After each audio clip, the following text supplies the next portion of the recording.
Hey everybody, two Alpha Gals here. I'm Debbie Nichols. And I'm Candace Mathis, and you're listening to In the Tall Grass, where we're sharing stories of reinvention, resilience, and rediscovering joy.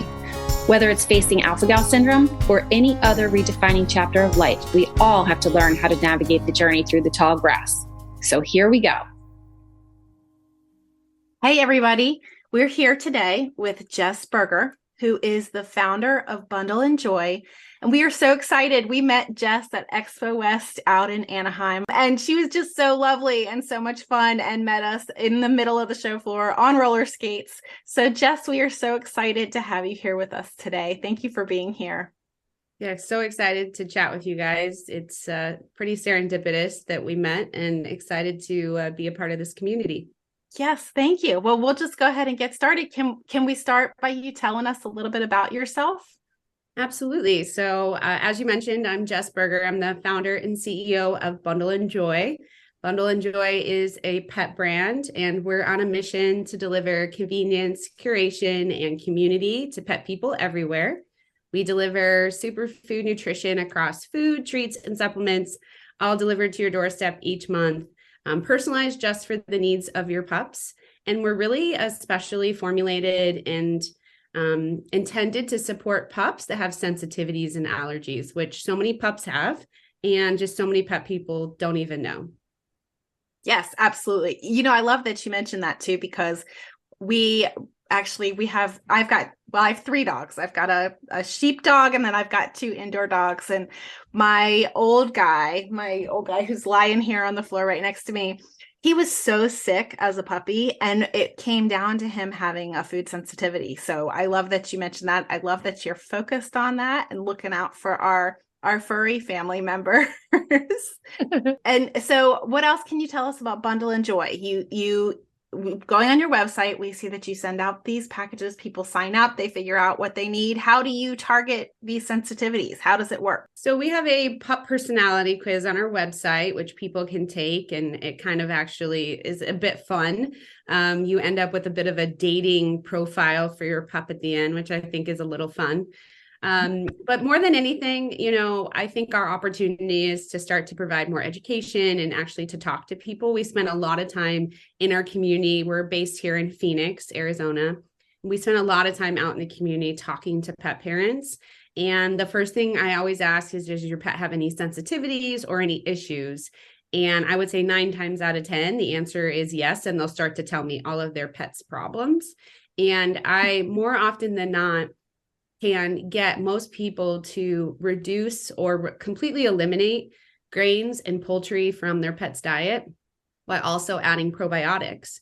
And that combination I found in my last 15 years of being in the industry for my pups and friends' pups is that it really does help eliminate a lot of itchy, scratchy, and what I like to call poor back-end performance. Those weird people like me who actually go out in the yard and, check how my dog's stool is doing. But that combination can save a lot of heartache. I've actually met people who started crying to me because it's such a stressful experience when your pup is, throwing up or having, loose stool or is really itchy or red. And, I kind of say that your pet's going to tell you what's working or not working. And I provide sort of this diagnosis of sorts. I'm not a licensed medical provider, of course, but, and it's pretty miraculous, within a couple of days, most pups will see pretty significant benefits. We even have a pup that a friend in my neighborhood, her dog kept getting like skin infections recurring, and they had to do all this medication. And I was like, stop. I was like, do me a favor, cut grains and poultry for like a week or two, completely eliminate everything else and see what happens. And she messaged me and she's like, oh my gosh, the infection's clearing. So I think it's just a simple thing that a lot of pet parents can do that end up giving a more joyful life to both people, because it is very stressful. Like for you, Debbie, you said, I'm sure that was a very stressful time when your puppy was struggling. It is very stressful. And I think that as pet owners, it's a different kind of responsibility, even than having children, right? Because our pets can't really tell us. We're just making these observations. They can tell us in certain ways, like you said, but it's very different than having children. And we take on that responsibility as pet owners to try to get to the bottom of these things. Something that jumped out at me that you said was talking about this neighbor's dog and how they are having all these symptoms. And then by changing the diet, you can really adjust the way that the pet feels. And the reason that jumped out at me, and I know everybody is probably rolling their eyes who's listening to this, is because that's what we live with, right? With alpha-gal syndrome is we're noticing all these weird symptoms, whether it's skin or GI or anything, just like so many other chronic illnesses. That requires a change in diet that can have such an enormous impact on the way that we feel and the joy that we're living with. So I just loved that parallel that you drew. Yeah, in some ways, I do feel like I've developed a pet brand that probably fits some of the common things that I need to also be cognizant in my own life. Having an autoimmune disease myself, I know that when I have grains that I'm going to have some sort of residual inflammation, whether I think having an autoimmune disease myself for many years now, I'm much more in tune with my body, whether sometimes I don't want to admit it, right? Because I really want to have that piece of bread or whatever it might be. But, you become more sensitive to the impact. And so grains and ironically for me, myself, I also have a poultry allergy. So, it's kind of funny sometimes because I'm like, did I develop this for me or for my pets? But that's sort of the great correlation of the humanization of pets is I do think we realize more often than not, our pets can benefit from the same things that we can benefit from, just like probiotics. I meet so many people and I'm like, hey, even if you don't buy it from me, start giving your pet probiotics. It can be such a big game changer for so many other health things. Because again, it's just regulating the gut, which has an impact on everything. Right. So did your health journey then spark the passion to start this unique brand for pets? Or was it happening kind of at the same time? I think so. I think it all happened at the same time. I think, I actually worked at PetSmart. Really, I was buying dog food for all of PetSmart, which it doesn't sound very fancy, but it was a big responsibility at the time. And, I really watched sort of the boom of more natural offerings in the pet set, which was exciting to see at the time, because really even in call it 2008, 2007, so maybe 15 plus years ago, there really weren't a lot of great, more premium options available, even 15 years ago. So I was really able to see the naturalization of pet food in my career, which has been great. I do think that as I became more educated, I also started to become more educated on the natural grocery side. So I actually spent a lot of time in my career working with like Whole Foods and Sprouts and some of these great retailers nationwide. And because of that, that's how I sort of got connected into the natural products industry. And I actually think that the natural products industry is what really helped to change my perception about food. I had like a firsthand look at all of these great products and things coming out that maybe even the average consumer didn't yet see. So I still remember going to a trade show, for example, where Oatly had a tabletop.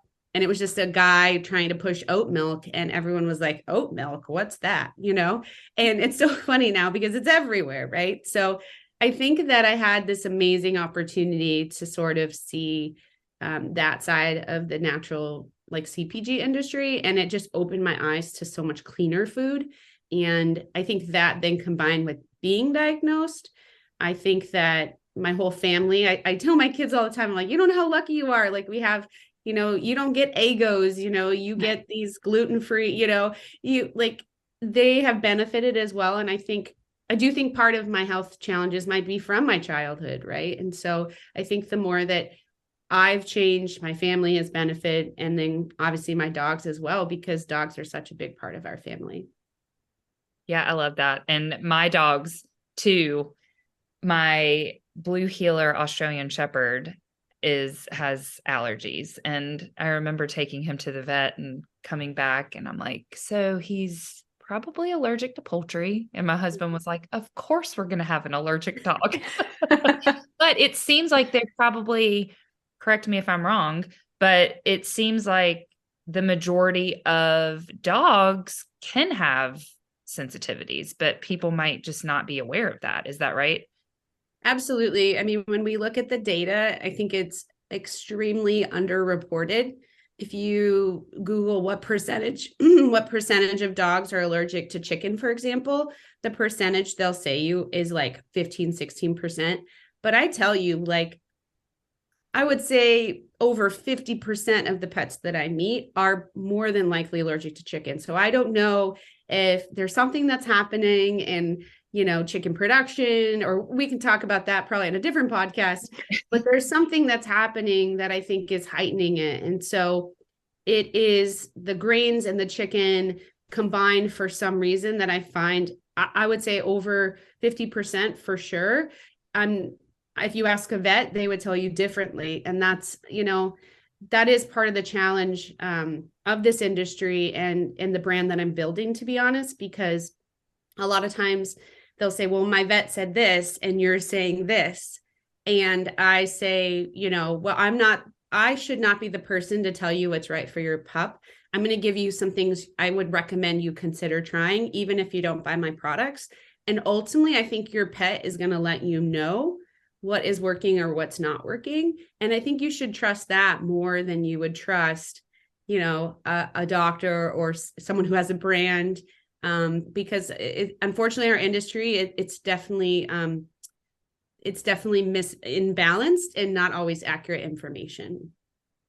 Oh, sure. Absolutely. Yeah. Because even when we were trying to figure out Axel's problems, we were trying every test, every medication, everything the vet could come up with. And then when we ultimately switched his food is when we saw him happy again and start to gain weight and improve on the back end problems, which I love how you phrased that. And I think it's really interesting, the parallels between our own human health journey and dogs or, animal health journeys, where it's like, you have to be your own advocate, right? Which we have to do that for our pets. Mm-hmm. And I just think it's really interesting that there's such a parallel, and that you might have to fire some doctors if they're not acknowledging that diet plays a huge role in your pet's problems or your own health problems, Right. Well, so you said you worked at PetSmart. Is that where you said you were there for a long time, right? Yeah. So I've spent 15 years in the pet industry, started my career at PetSmart, and then actually worked worked for Castor & Pollux, which is a organic pet food, the #1 in the US, for about 4.5 years, and left corporate America 5 years ago. It's crazy to even say that out loud. I like to share with people that I had a retirement party because I thought that sounded like a great idea. I wasn't really retiring, but I highly recommend it because it was like a good amount of closure. It felt like a chapter was really ending, and then I could sort of figure out the next step. I was supposed to take a couple months off to just sort of regroup and take some time because I had just been going, and I don't do well with that. So within like 6 weeks, I had kind of started a business doing private label or pet food for some retailers. And yeah, I kind of started a business quickly, but it was different. I was building something on my terms and really pursuing opportunities that brought me joy. And I think through that process, I was learning all the pieces that I still needed to learn for the ultimate goal of having my own brand. And I always recommend that too, because, I think so many of us have like a dream or something we want to accomplish. It's important that you build those building blocks first before you go and try to do the big thing. And so I found ways that I could, make a living, but also learn what I needed to learn to ultimately launch Bundle and Joy last year. So that is so great and exciting.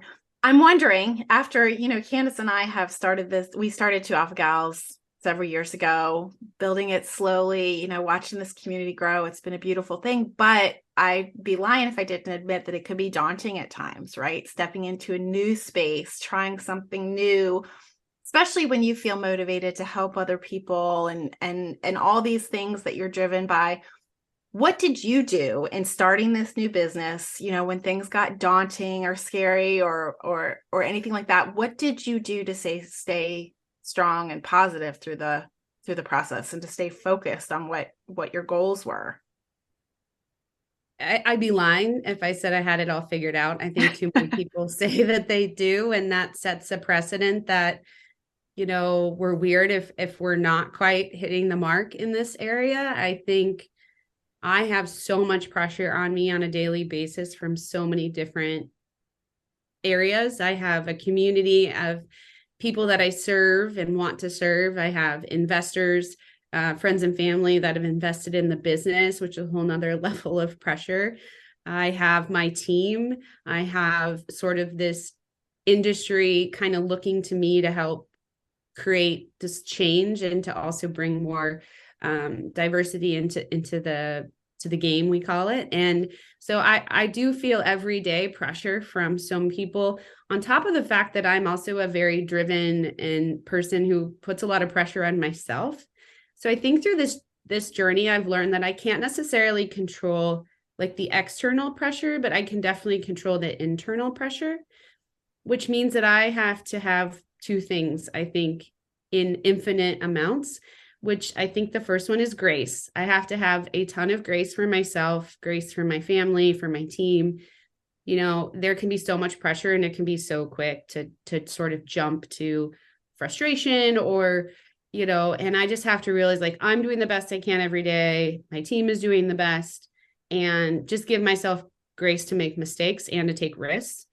And then I think that grit is obviously the part that has to go with that, right? I mean, as much as I would love to go take a vacation for a week on a tropical island right now, like some days I'm like, I'm done, like I can't go do that because I've made this decision. And so I think that grit helps you fight through the tough parts, because it's the parts where it is hardest that I think ultimately on the other side, you're going to find the biggest gain and the biggest reward. I just think that pushing through that, you have to have both. You can't just have one, if that makes sense.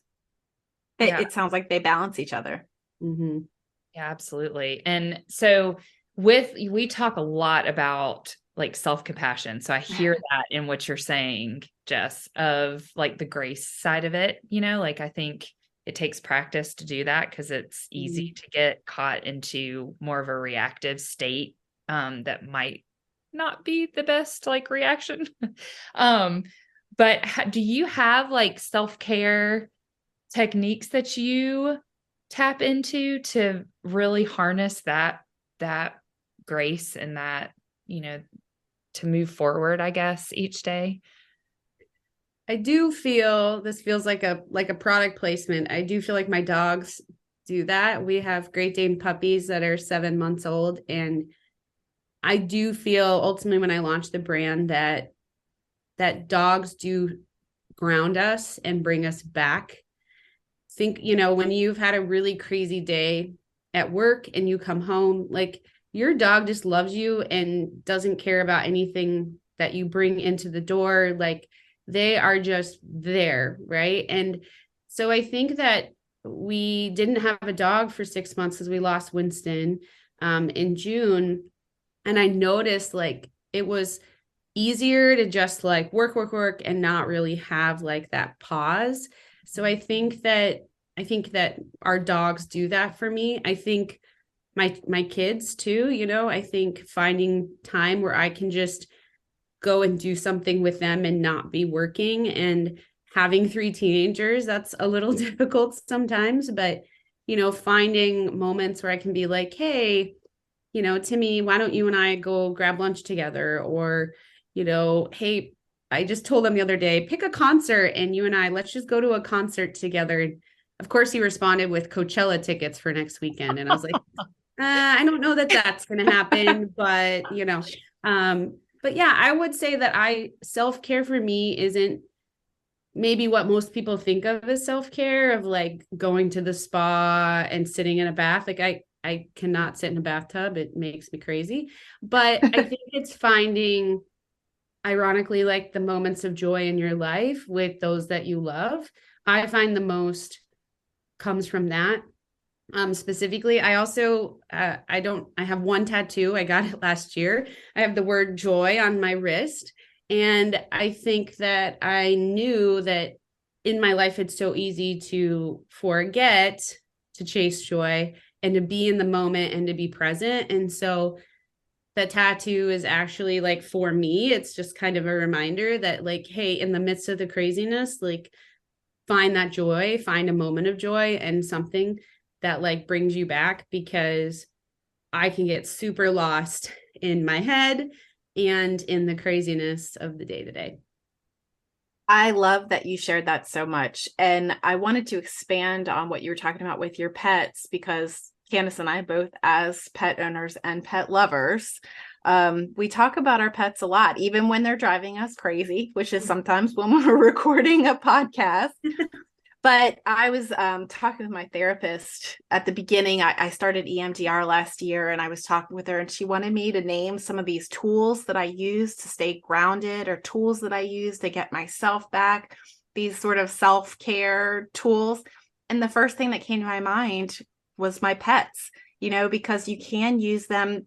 They fulfill us in a different way, I think, than anything else does. I love my children so much. Please don't think that I'm saying that they don't fulfill me, but they fulfill you in a different way. Like you were saying, you walk in the door and there's no holding back, right? I got a little spaniel when my daughter went to college, and the first thing he does as soon as I come in is he makes a beeline out the door, and he comes right to me, and he just lets me know how much he loves me. But also I can use the time, going out with my sheep guardian dog, and I sit on my rock in my overalls. It's not a bath, it's not a spa, it's not anything like that, but I sit on a rock in the field and my dog sits at my feet, and I could just be grounded, and I could be at peace, and I can get out of my own head.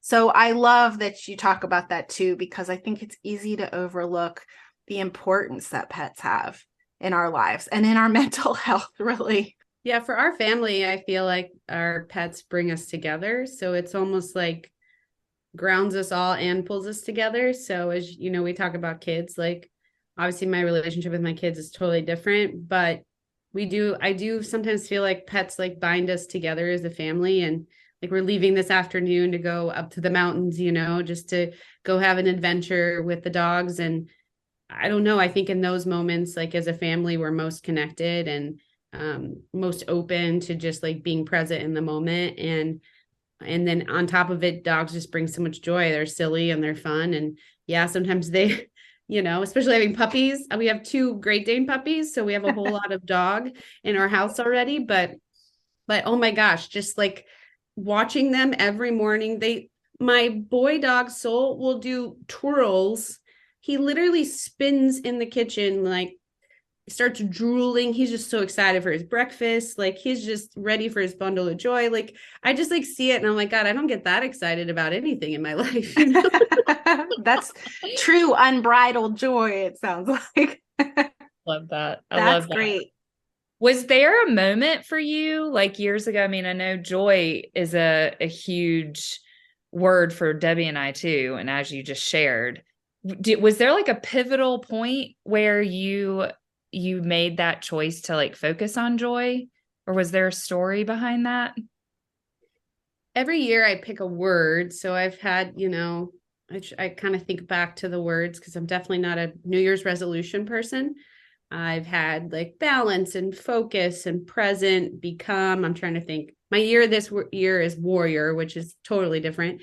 But I do pick a word. And I think one year my word was joy. And I just, for some reason, I almost kept like thinking like, can that be my word again next year? Because I think that for me, it was like the one word that encompassed the reminder of like seeing the positive and being in the moment and experiencing life in the midst of whatever's going on. I'm a thinker, so I spend a lot of time in my head, which I think is good and bad. I don't always spend a lot of time more in my body. And I'm not a very like emotional person. I'm not very much like a very touchy, I'm not a very personal, like touch driven. And so I think that for me, that word just kept coming up and up.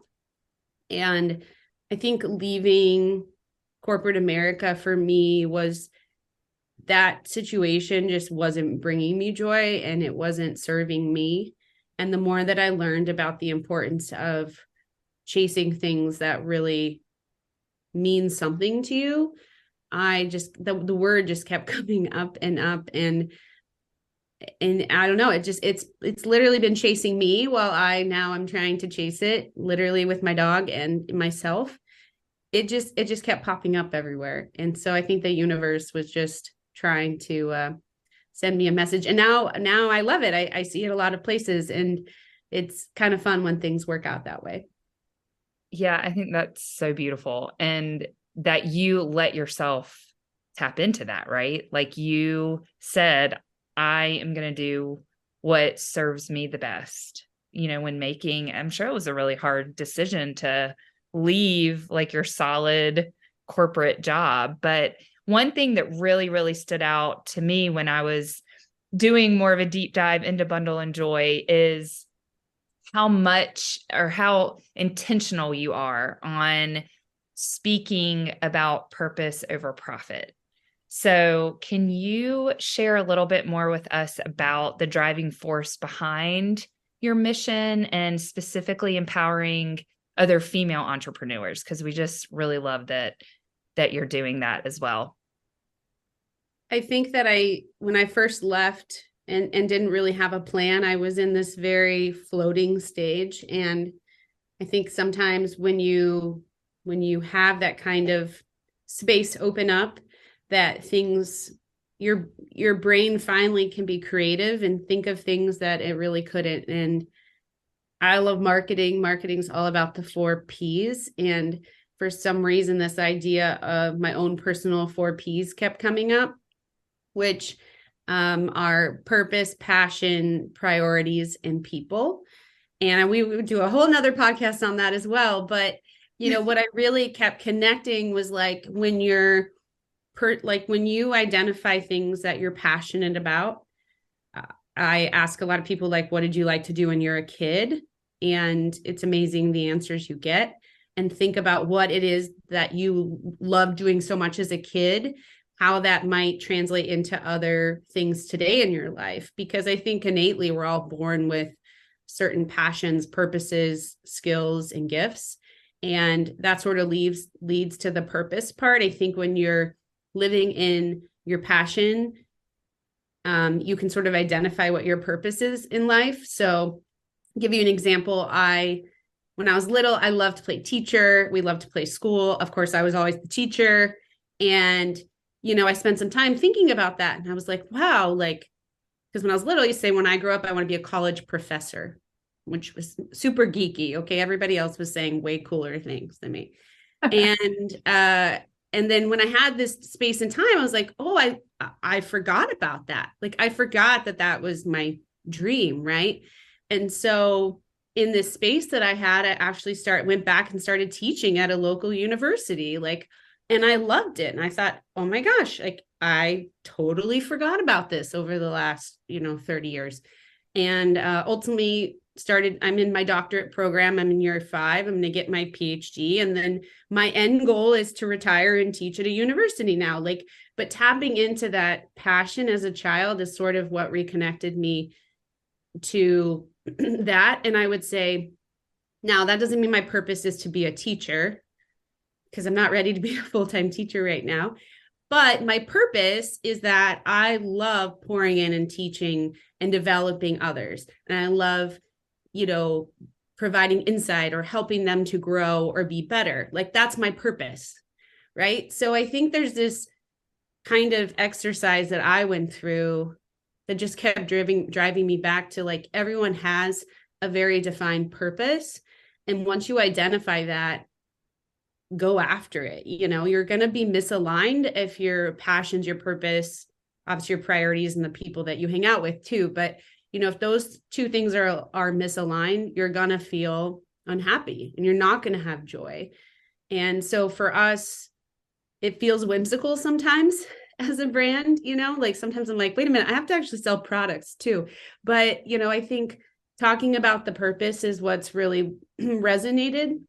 And then what it's allowing us to do is then I just didn't see a lot of people like me. I didn't see other female and diverse founders in the pet industry. So I was struggling to think that my dream could even be a reality. So we really just hope that like we can show that, hey, like we've been able to do it, we're doing it.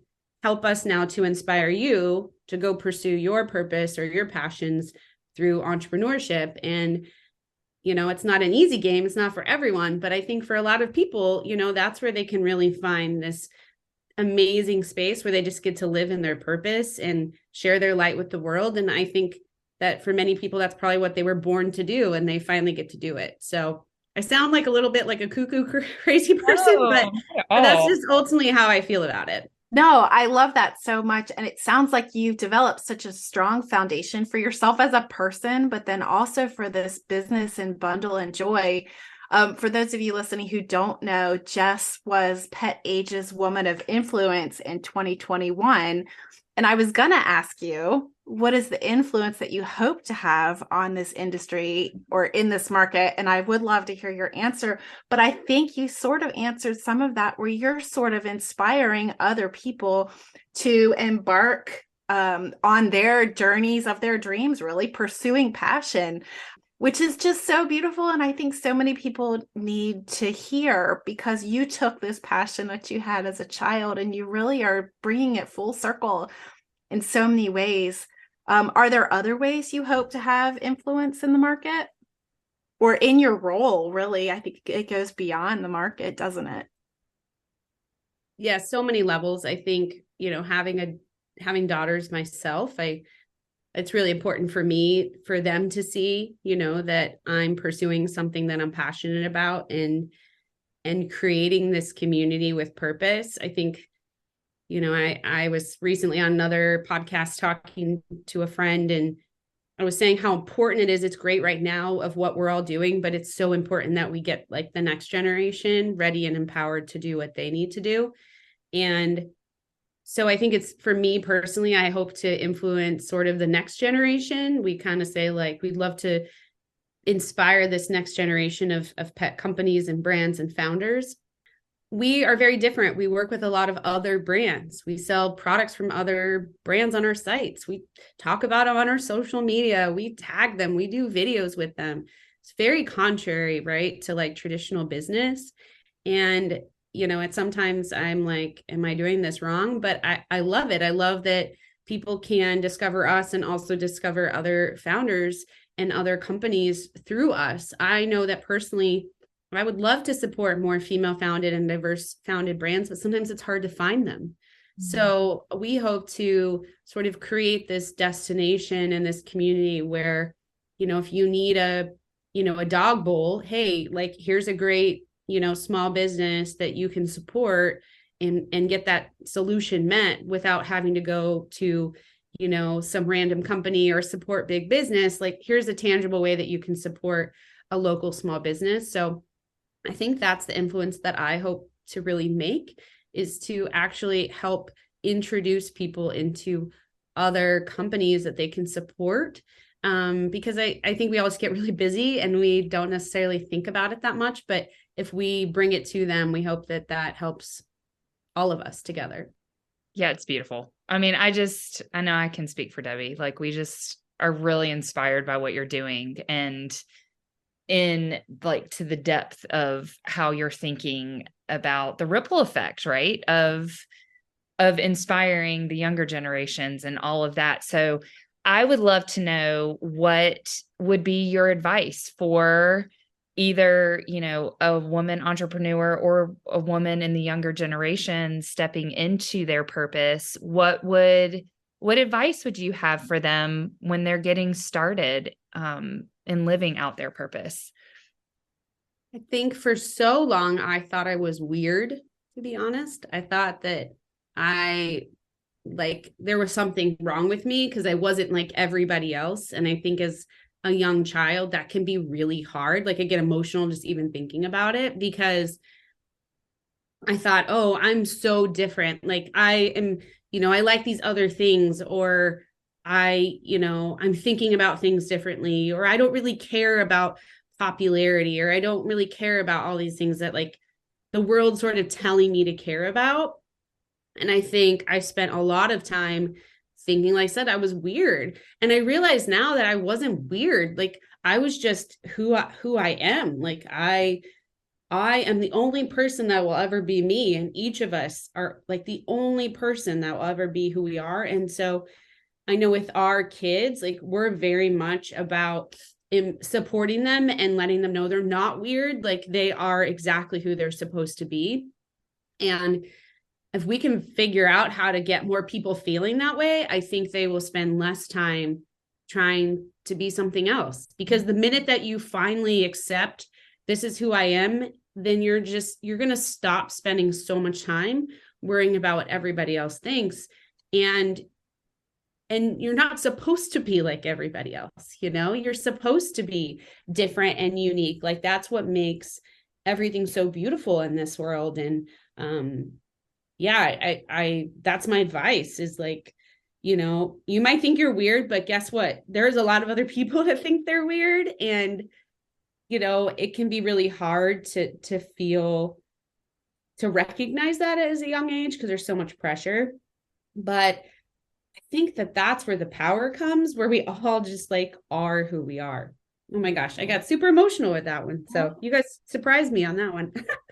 I think that is such good advice for this entire generation, not just for females, not just for entrepreneurs. This is good advice for the entire generation, because I think so many of us, probably a lot of us who grew up around the same time where there was a very specific way you were supposed to be, a specific way that you were supposed to live. And if you didn't fit into those categories, if you didn't check those boxes, you were considered weird. And it was okay to pick on those weird kids, right? But instead, what you did was you harnessed that uniqueness, you harnessed those individual qualities, and you've turned them into something so beautiful. That's not weird at all. And it wouldn't matter if it was weird, right? Because weird is just what everybody thinks weird is something different. And so I think that is such good advice for anybody out there who feels like they might be a little bit abnormal or might be a little bit weird, and to realize that is them being unique, and to figure out how to harness that, because that gives me hope for this next generation, right? Like if we can just all be ourselves, and I know I've said the word harness about 50 times, but if we can all be ourselves and harness that into something beautiful, like you have done, that gives me so much hope. I love that. Yeah. I do too. And I think, when you were talking, Jess, like I remember having similar feelings as a kid, and like standing in the mirror, it's going to make me get emotional, Lord. And like wondering, I remember I was 9 and I was like, why am I here? Like, I remember having this like conversation with myself as a kid, like, what is my purpose? And I think at the time I couldn't articulate that clearly. I didn't know that I was asking myself in the mirror what my purpose is. But it was like I had this deeper feeling that I think if I would have tried to articulate it, everyone would have thought I was weird. And it did make me feel that way, because I wasn't walking in the status quo, I guess, or I don't know. I felt that very deeply when you were talking about it, because I felt a very similar feeling. And I think if we can get kids to tap into that at a younger age, like, wow, like they're going to like blow the roof off of this society, right? Like they're going to make such a huge impact. And I think it's so beautiful. And thank you for being vulnerable and sharing that. I think, again, there's another piece that we can encourage other people to be vulnerable and share and not stuff things down, and then look at what you can do in that space of reinvention, of stepping into like your own strength and resilience. And I love what you're doing on just such a deep level. It's really, really, really amazing. I Thank agree. you. I agree. Well, Well, it's like a constant reminder though, right? So, everything that we're talking about is not infinitely like you're done and then you've got it all figured out. I think, there are still many times where now I walk into rooms and dinners and events and I feel like a fake. I feel like, I don't belong there. So I'm still dealing with that. So it's not like it goes away. I just think that, the quicker that you're able to step out of that, you realize there's so much time you waste in that you could have been doing, what you were really meant to do. So it's still a challenge for me because oh yes.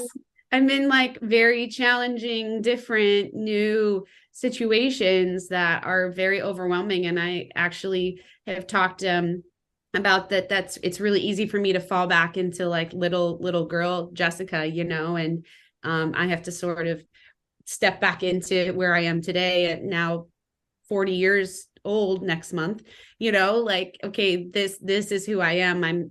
It's very easy to try to creep back into that. So I think that it's not like a perfect thing. No, I think Candace and I can both attest to that too. Even with our journey with two alpha gals, is there is a little bit of there's a push and pull, right? But something that really helps me is just stepping back and leaning into letting the universe guide us, right? We've seen so much of the qualities that make us unique be what is driving this whole thing forward, right? And sometimes I get into my own head. I say sometimes, like 90% of the time I'm in my own head overthinking things. But if I can just step back and ground myself and just let the universe drive this, I realize that we are here. We are fulfilling our purpose. Even when there's that push and pull, it just helps me get back to the present. It'll remain there, right? Easy to fall back. We were talking about this in a podcast just recently about, you can reach the top and you can be, set your flag at the top of the mountain, but then you've got to come back down and there are moguls or it's slippery or icy. There are always going to be challenges, right? But the more that you can hear these things that you're saying, the more that you can lean into the universe, the more that you can tap into these skills and unique qualities that you have, I think the easier it is to navigate those challenges. Yeah. And you know what? We might have to come back and do an entire podcast on purpose and diving really into that, right? Because that, I think, wow, that could be a really awesome conversation of just how do you get to that point of like surrendering to what you feel called to do? Right. Because it's really hard for people. It's not easy. No. We have this daily calendar that Candace and I have followed the last couple of years. And one of the quotes on it was, if it's not scaring the shit out of you, you're not doing it right. Like, but that's every day. That's every day for me these days. But I don't know. You must be doing it right then. I've just become numb to it to some extent, but no, it's absolutely. Yeah, I think I just think that we've been conditioned to think that success is one thing. And I think that, there is this tendency to think, oh, well, I don't want to like work in a corporate job. I want to go have my own business. And oh my gosh, it's way harder, right? So it's not for everyone. And so I think what's interesting when you think more about passion and purpose, you still can do those things through a salaried job. It's not that you have to have like one or the other. I think that you have to find ways to make sure that your career, whatever it may be, aligns to that, because when it's not, then you are going to be unhappy. But it's not necessarily that the solution is not working for someone else or, it's right. It's so much bigger than that. Cause I could go work for somebody else right now and still be chasing my purpose if it was the right fit. But right now for me, it's not. But I think, you just have to, I give this advice. We're a part of an awesome group here in Phoenix called Young and Empowered. And it's, younger women, a lot of first gen students who are just like coming out of college into their career, and just always give them this advice and like figure out what it is, and then just make sure that your career and your job aligns to that. Because if it doesn't, if you just go get a job, then it's very possible it's not going to align and you're going to be unhappy. So think about that first, and then think about, okay, what types of jobs might align with that. And I think that's what people miss. Great advice. Really great advice. Yeah. And I would agree 100%. Mm-hmm. Absolutely. Okay. So we are going to ask you the hardest question of the podcast. Is there a song in this moment or for all time that brings you joy? I love this question. I try not to think about it too much because you want to see what like immediately pops up. The first thing that popped up was Stevie Wonder, because he's just amazing. And if you've ever watched him play, there's just so much joy in his face. But I actually picked one that's been speaking to me more recently, which is Joy in the Morning by Torrin Wells. It's amazing. I actually printed, I'm just going to read the first verse because I think it's so pertinent. This is: everything happens for a reason, but you don't know what you don't know. And you'll never have peace if you don't let go of tomorrow, because it ain't even faith till your plan falls apart.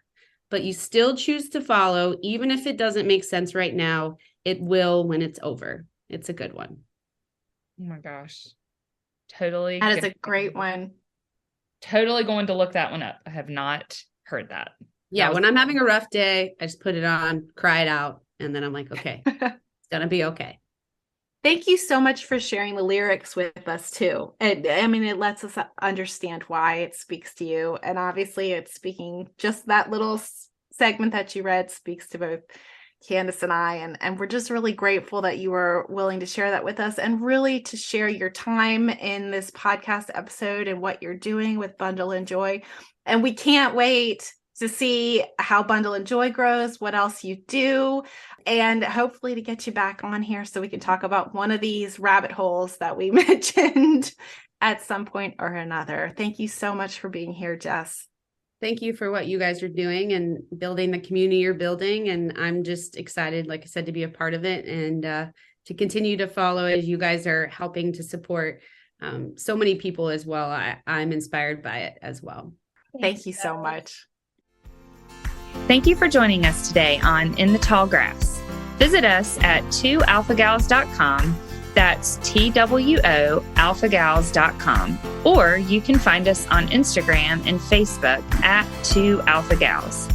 If you enjoyed listening, please leave a review and help us grow this community. We're all faced with obstacles on our journey, whether it be food allergies or tick-borne diseases. You might outgrow the reactions, but you won't outgrow the person you become. Ticks suck, but life doesn't have to.